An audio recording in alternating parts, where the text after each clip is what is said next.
चुंबकीय गुण बहुत बहुत से संक्रमण धातु आयन अनुचुंबकीय होते हैं, मतलब बहुत से मोस्ट ऑफ द केस अनुचुंबकीय होते हैं। अनुचुंबकत्व की उत्पत्ति अयुग्मित इलेक्ट्रॉनों की उपस्थिति के कारण होती है। प्रत्येक ऐसे अयुग्मित इलेक्ट्रॉन का चुंबकीय आघूर्ण प्रचक्रण कोणीय संवेग तथा कक्षीय कोणीय संवेग से संबंधित होता है। मतलब जो चुंबकीय आघूर्ण होता है ये प्रचक्रण कोणीय संवेग और कक्षीय कोणीय संवेग से संबंधित होता है। प्रथम संक्रमण श्रेणी के धातुओं के यौगिकों में कक्षीय कोणीय संवेग का योगदान प्रभावी रूप से सम्मित होता है, इसीलिए इसका कोई महत्व नहीं रह जाता है। सम्मित होने के कारण इसका कोई भी महत्व नहीं रह जाता है। अतः इसके लिए चुंबकीय आघूर्ण का निर्धारण उसमें उपस्थित अयुग्मित इलेक्ट्रॉनों की संख्या के आधार पर किया जा सकता है। कक्षीय कोणीय संवेग से प्रचक्रण कोणीय संवेग तथा कक्षीय कोणीय संवेग, तो किसका मेनली कक्षीय कोणीय संवेग का सम्मित हो जाता है, इसीलिए केवल प्रचक्रण कोणीय संवेग वही वाला अयुग्मित इलेक्ट्रॉन वाला सिस्टम यहाँ पर हम अपनाएंगे। समझ गए ना? फिर से पढ़ रहा हूँ कि प्रत्येक ऐसे अयुग्मित इलेक्ट्रॉन का चुंबकीय आघूर्ण चक्रण कोणीय संवेग तथा कक्षीय कोणीय संवेग से संबंधित होता है। प्रथम संक्रमण श्रेणी की धातुओं के यौगिकों में कक्षीय कोणीय संवेग, ना कि प्रचक्रण कोणीय संवेग, कक्षीय कोणीय संवेग का योगदान प्रभावी रूप से सम्मित होता है, इसीलिए इसका कोई महत्व नहीं रह जाता। अतः इसके लिए चुंबकीय आघूर्ण का निर्धारण उसमें उपस्थित अयुग्मित इलेक्ट्रॉनों की संख्या के आधार पर किया जा सकता है, जिसका सूत्र मैं इतना भूलता हूँ, U बराबर √n इंटू n+2 यहाँ पर मैं बार बार एक कर देता हूँ। एक बार पेपर में भी मॉक टेस्ट में एक कर दिया था। ध्यान रखना, n का गुणा n में 2 जोड़ के करेंगे, n का गुणा n में 2 जोड़ का। फिर इसका ये नंबर याद कर सकते हो। मान लो कहीं लफड़ा दे दे, मान लो ऐसे तो याद कर लो कि हाँ एक आया तो एक ये वाला, ऐसे 5 का 5 4 का 4, मगर इधर वाले कभी लफड़ा कर दे, पास दे दे, तो एक नंबर ज़रूर याद कर लो, मोबाइल नंबर 73 84 87 90 92। बात ख़त्म। 73 84 87 90 92, इसको याद कर लो। फंसाता तो नहीं है, मगर फंसा दे कहीं। रंगीन आयनों का बनना, जब निम्न ऊर्जा वाले डी कक्षक से इलेक्ट्रॉन का उत्तेजन उच्च ऊर्जा वाले डी कक्षक में होता है तो उत्तेजन ऊर्जा का मान अवशोषित प्रकाश की आवृत्ति के संगत होता है। पढ़ के समझ में आ गया होगा, प्रोसेस बता रहा है। सामान्यतः यह आवृत्ति दृश्य प्रक्षेत्र में स्थित होती है। फिर से मैं पढ़ रहा हूँ, मुझे मज़ा नहीं आता जब तक मैं। जब निम्न ऊर्जा वाले डी कक्षक से इलेक्ट्रॉन का, मतलब ये निम्न ऊर्जा है तो उच्च वाले में जाएगा, उत्तेजन ऊर्जा वाले डी कक्षक में होता है तो उत्तेजन ऊर्जा का मान अवशोषित, मतलब निम्न से उच्च में जाएगा तो कुल मिला के ऊर्जा को अवशोषित करेगा, वही बताया है। और ये क्षेत्र भी कौन सा होता है? दृश्य क्षेत्र होता है, तभी न रंग तुम्हें दिखेगा। प्रक्षेपित रंग अवशोषित प्रकाश का पूरक रंग होता है। प्रक्षेपित रंग अवशोषित प्रकाश का पूरक रंग होता है। आवृत्ति का निर्धारण लिगैंड के स्वभाव के आधार पर किया जाता है। अवशोषित प्रकाश की आवृत्ति का निर्धारण लिगैंड के स्वभाव के आधार पर किया जाता है। तुम इसे रटना है, कुल मिला के मैं ये बोल रहा हूँ। ये एनसीईआरटी डायरेक्ट बोल देगी कि प्रक्षेपित रंग अवशोषित प्रकाश का पूरक रंग होता है, तो तुम क्या करोगे? तुम्हें ध्यान रहना चाहिए। कुल मिला के ऐसी कितनी लाइन होगी? 200 और 250। कुल मिला के इनको रटना है तुमको। 12 नंबर, मतलब 3 क्वेश्चन आने के इसमें चांस रहते हैं। तो प्रक्षेपित रंग अवशोषित प्रकाश का पूरक रंग होता है। अवशोषित प्रकाश के आवृत्ति का निर्धारण लिगैंड के स्वभाव के आधार पर किया जा सकता है। अब इसका रंग कैसे होगा यार, समझ नहीं आ रहा। देखो पहली बात तो देखो कोकूनी, देखो कोकूनी Cu कहाँ गया? कोकूनी Cu2+ कोकूनी कहाँ पर 2+? कोकूनी नीला, कोकूनी नीला, ऐसा कुछ ट्रिक था सर, पेप सर ने बताया था मेरे को। ध्यान नहीं आ रहा। कोकूनी नीला ऐसा कुछ बताया था। अपने हिसाब से ट्रिक बना लेना, मैं नोट्स दिखाई दे रहा हूँ, बाकी मुझे याद करने में इंटरेस्ट नहीं है। फिर फेनी ग्रीन, हाँ एक और याद आ गया, फेनी ग्रीन ऐसा एक ट्रिक था। कोकूनी नीला, फेनी ग्रीन, मन को भाए कौन सा रंग, मन को भाए एफ भी होगा यार कहीं, गुलाबी में एफ है नहीं, मन को पिंक, एफ माने भाई, ऐसा कुछ था। बना लेना अपनी ट्रिक, नहीं तो ChatGPT में डाल देना तो ट्रिक बताएगा। हमको तो बताया था, तुमको समझ में नहीं आया था। मैं कहें कि एक बार ध्यान रख लेंगे तो याद आ जाएगा, और ना आएगा तो ना आएगा, क्योंकि इतना पेपर में वो होता है, प्रेशर होता है कि आता हुआ भी भूल जाता है। तो बार बार रिवाइज करो। मैं नोट्स दिखाने का काम कर रहा हूँ, और जो जितना समझाने लायक उसे समझा रहा हूँ। संकुल यौगिकों का बनना, अब तुम्हें याद नहीं हो रहा तो मेरी गलती नहीं है। संकुल यौगिकों का बनना, कारण मतलब संकुल यौगिक संक्रमण तत्व तो क्यों बनाते हैं, तो इसी के चक्कर में न पड़ जाना कि अगर याद नहीं हो रहा तो परेशान हो जाओ। हैं, अब आगे मैं बता रहा हूँ। संकुल यौगिकों का बनना, कारण क्या कारण हो सकता है? धातु आयनों के आकार का छोटा होना, हाँ मान लिए कि आकार का छोटा होना। धातु आयनों पर उच्च आयनिक आवेश का होना, हाँ मान लिए कि धातु आयनों पर उच्च आयनिक आवेश है, छोटा आकार है, उच्च आयनिक आवेश है। आबंधों के बनने के लिए डी कक्षकों की उपलब्धता, तो 3 कारण हो गए, एक छोटा आकार हो गया, आयनिक आवेश हो गया, और आबंधों के बनने के लिए डी कक्षकों की उपलब्धता हो गया। चलो बैक कॉन्सेप्ट में। उत्प्रेरकी गुण क्यों हैं? संक्रमण धातुएं तथा इनके यौगिक उत्प्रेरकी सक्रियता के लिए जाने जाते हैं। संक्रमण धातुओं का यह गुण उनकी परिवर्तनशील संयोजकता एवं संकुल यौगिकों के बनने के कारण होती है। क्या पूछा, क्या बताया, क्या था, पूछा क्या? संक्रमण धातुएं तथा इनके यौगिक उत्प्रेरकी सक्रियता के लिए जाने जाते हैं। क्यों जाने जाते हैं? क्योंकि संक्रमण धातुओं का यह गुण उनकी परिवर्तनशील संयोजकता और संकुल यौगिकों के बनने के कारण, परिवर्तनशील संयोजकता और संकुल यौगिकों के बनने के कारण ऐसा होता है। तुमसे पूछा जाएगा कि उत्प्रेरकी गुण क्यों होता है? परिवर्तनशील संयोजकता और संकुल यौगिकों के बनने के कारण, परिवर्तनशील संयोजकता और संकुल यौगिकों के बनने के कारण। अब देखो, वेनेडियम भी ऑक्साइड यूज बता रहा है यहाँ पर डी ब्लॉक का, कि वेनेडियम पेंटाऑक्साइड इसे बोलेंगे। वेनेडियम मतलब वेनेडियम VO5 में चला जाए। वेनेडियम पेंटाऑक्साइड समस्पर्श प्रक्रम में, वेनेडियम पेंटाऑक्साइड समस्पर्श प्रक्रम में, वेनेडियम पेंटाऑक्साइड समस्पर्श प्रक्रम में, सूक्ष्म विभाजित आयरन हैबर प्रक्रम में, आयरन का यूज हैबर प्रक्रम में होता है। अमोनिया बनाने में, समझ रहे हैं ना, N2 से और H2 से अमोनिया बनाने के लिए हैबर प्रक्रम कहते हैं। तो उसमें आयरन का यूज किया जाता है, किसमें किया जाता है? हैबर प्रक्रम में। और निकेल का उपयोग उत्प्रेरकी हाइड्रोजनन में किया जाता है, जैसे डाल्डा वगैरह बनाने में निकेल का उपयोग किया जाता है। यहाँ पर 3 बता दिया, एक वेनेडियम का, एक आयरन का और एक निकिल का। F ब्लॉक के लास्ट में सबका बताया हुआ है, जहाँ पर इस बार नीट में 2026 में क्वेश्चन भी आया है। और मेरा सिली मिस्टेक हो गया कि बहुत सरल आ गया उड़ाव में। उत्प्रेरक के ठोस पृष्ठ पर क्या बोला है? उत्प्रेरक अब प्रोसेस बता रहा है कि कैसे वो उत्प्रेरकी गुण के लिए जिम्मेदार है।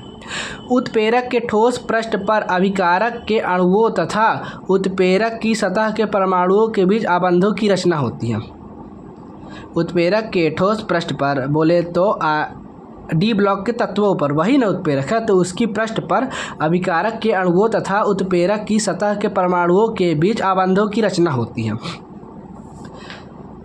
अब आबंध बनने के लिए प्रथम संक्रमण श्रेणी की धातुएं 3D व 4s इलेक्ट्रॉनों का उपयोग करती हैं। किनका उपयोग होता है? तुमसे पूछ लिया जाएगा। 3D और 4s के इलेक्ट्रॉनों का उपयोग होता है उत्प्रेरकी गुणों के लिए। परिणाम स्वरूप उत्प्रेरक की सतह पर अभिकारक की सांद्रता में वृद्धि हो जाती है, मतलब बंध बन गए। ये मान लो कि ये संक्रमण धातु है और यहाँ पर उत्प्रेरक के बीच बंध बन गए, तो ये आपस के बीच के टूटेंगे तभी जाके नए न बनेंगे। तो आपस के बीच के कैसे टूटेंगे? जब इसके साथ अच्छे बन जाए, ये धातु के साथ ये तो इनके बीच टूट जाएंगे, तो नया जो हमको जैसे बनाना होगा वो हम बना लेंगे। क्या बोला था कि अभिकारक के अणुओं में उपस्थित आबंध दुर्बल हो जाते हैं। बताया था ना कि उनके बीच अभिकारक के अणुओं के बीच उपस्थित आबंध दुर्बल हो जाते हैं, सक्रिय ऊर्जा का मान घट जाता है, मतलब उनको तोड़ने के लिए ऊर्जा का मान घट जाता है। ऑक्सीकरण अवस्थाओं में परिवर्तन हो सकने के कारण संक्रमण धातुएं उत्प्रेरक के रूप में अधिक प्रभावी होती हैं। ऑक्सीकरण अवस्थाओं में परिवर्तन हो सकने के कारण संक्रमण धातुएं उत्प्रेरक के रूप में अधिक प्रभावी होती हैं। अब आगे देखो, आयरन थर्ड आयोडाइड आयन तथा पर सल्फेट आयन के बीच संपन्न होने वाली अभिक्रिया को उत्प्रेरित करता है। आयरन बोल रहा है कि आयोडाइड आयन तथा पर सल्फेट आयन के बीच होने वाली अभिक्रिया को उत्प्रेरित करता है। ये एक एग्जाम्पल और दे दिया उत्प्रेरकी गुण का। अब अंतरकाशिकीय यौगिकों का बनाते हैं। चलो, अंतरकाशीय यौगिक, जब संक्रमण, ये बोर्ड का फेवरेट क्वेश्चन, मतलब ये स्टेटमेंट वाले पूछ लेते हैं अंतरकाशिकीय यौगिकों के बारे में निम्नलिखित विशेषताएं बताइए, तो देखो आगे। जब संक्रमण धातुओं के क्रिस्टल जालक के भीतर छोटे आकार वाले परमाणु जैसे, फिर से पढ़ना, मैं कुछ सोचने लगा था। जब संक्रमण धातुओं के क्रिस्टल जालक के भीतर छोटे छोटे आकार वाले परमाणु, समझ रहे हो, कोई मान लो ये संक्रमण धातु है, आयरन ही है, इसके अंदर छोटे छोटे, कहीं कॉपर घुस गया, मतलब कहीं ये कार्बन घुस गया, कहीं नाइट्रोजन घुस गया, तो ऐसा सिस्टम बैठता है। कौन कौन घुस सकता है? हाइड्रोजन, नाइट्रोजन और कॉपर संपाशित हो जाते हैं, तो अंतरकाशीय यौगिकों की रचना होती है। ये यौगिक असमीकरणमितीय होते हैं। ये ना तो आयनीय होते हैं ना ही सहसंयोजी। बहुत अच्छी लाइन है, ना तो आयनीय होते हैं ना ही सहसंयोजी। अब देखो, टाइटेनियम में कार्बन घुस गया तो TiC बन गया, Mn4n हो गया, Fe3H हो गया, ये VHO 0.56 हो गया तथा TiH 1.7 इत्यादि। मतलब तुम्हें ऐसे ऊल जुलूल दिख जाए ना तो मान लेना कि ये अंतरकाशीय यौगिक ही है।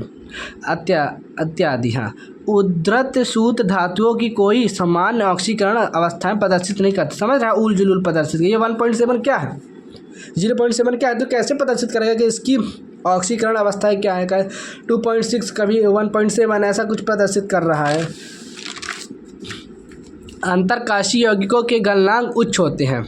यहाँ पर कन्फ्यूजन होने वाली बात ही नहीं है, ध्यान रहता है, जो शुद्ध धातुओं से भी अधिक होते हैं।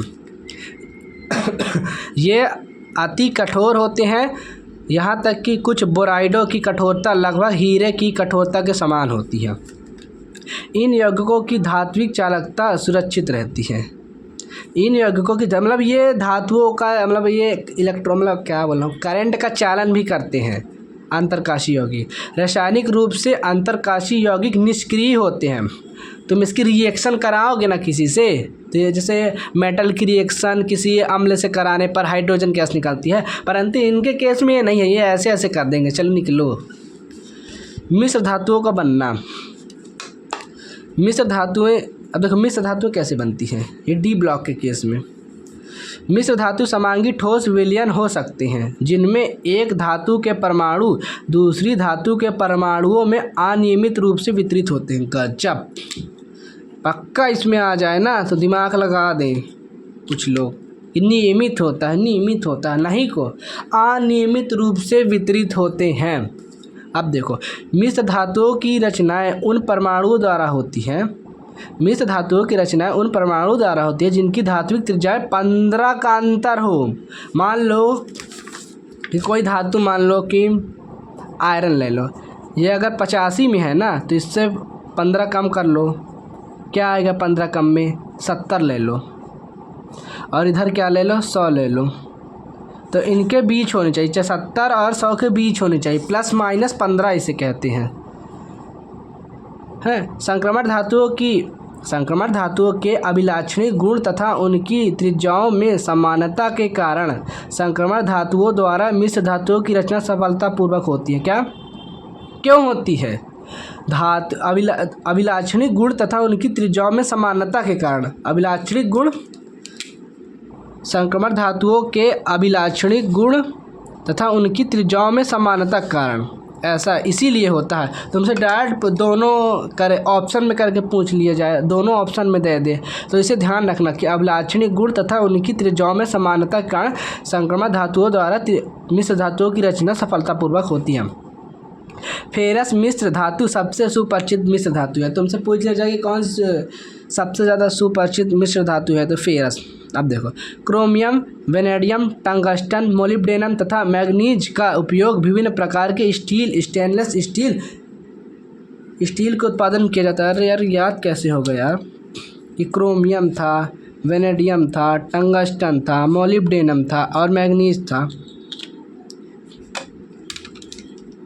क्रोमियम, वेनेडियम और एक मैग्नीज हो गया, टंगस्टन और मोलिब्डेनम। हाँ भाई तो लग रहे हैं, याद कर लेंगे। चलो आगे, असंक्रमण धातुओं तथा संक्रमण धातुओं के संयोग से प्राप्त मिश्र धातुओं औद्योगिक महत्व के होते हैं।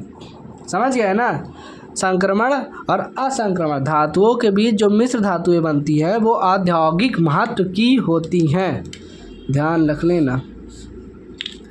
अब देखो, पीतल के किससे बनता है? पीतल किससे बनता है? तो तुम्हें डायरेक्ट रखना कॉपर जिंक। अब याद कैसे होगा, अपने हिसाब से ट्रिक बनाना। कॉपर जिंक कुंजी में है, कुंजी कैसे? ठीक है, पीतल कुंजी, हाँ पीतल की कुंजी है। चलो ठीक है, इस तरह भी याद हो, तुम कुछ भी ट्रिक बना सकते हो। और कांसा का copper tin, copper tin Kansa, Kansa for एसन होता है टिन का, एसन ये, तो इससे इसको आभास हो जाता है हमें कैसे हुआ कॉपर टिन। तो थोड़ा थोड़ा फील होता है ना कि कांसा का कॉपर टिन ही होगा और पीतल का कॉपर जिंक होगा। जब एक विशिष्ट ऑक्सीकरण अवस्था उससे कम तथा उच्च ऑक्सीकरण अवस्थाओं की तुलना में कम स्थायी हो तो उसका असमानुपातन होता है। क्या? फिर से पढ़ रहे हैं, जब एक विशिष्ट ऑक्सीकरण अवस्था उससे कम तथा उच्च ऑक्सीकरण अवस्था की तुलना में कम स्थायी होती है तो उसका असमानुपातन होता है। उदाहरण के लिए Mn, हाँ समझ गया।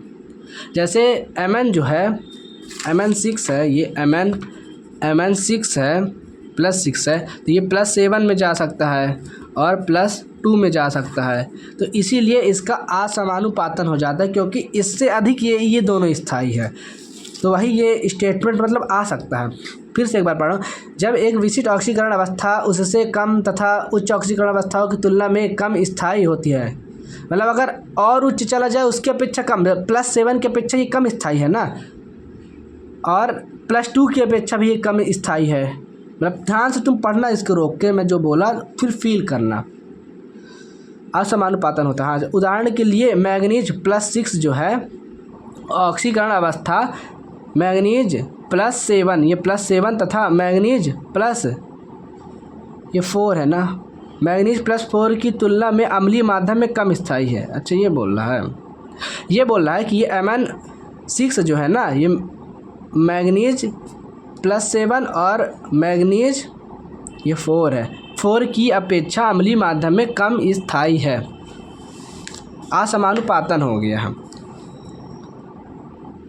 संक्रमण तत्वों के कुछ महत्वपूर्ण यौगिक, अब ये वही है जिसमें डाइक्रोमेट वगैरह हम लोग पढ़ेंगे।